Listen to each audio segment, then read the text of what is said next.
Now I'm going to show how to change the coupe filter. So the filter, the air filter that is inside of the car. So we need to take this nose compartment out, just two clips. And here you have the case.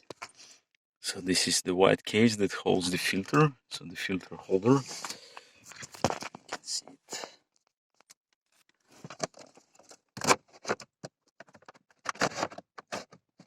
Right. It's kind of dirty comparing to the fresh one. You can see it's a lot of dust.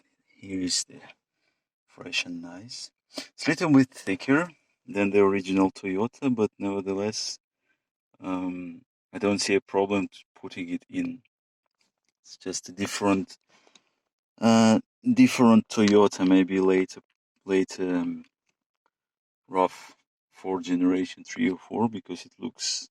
I think it was written RAV4, but apparently it's thicker. I mean, it will still serve the purpose, but it's thicker.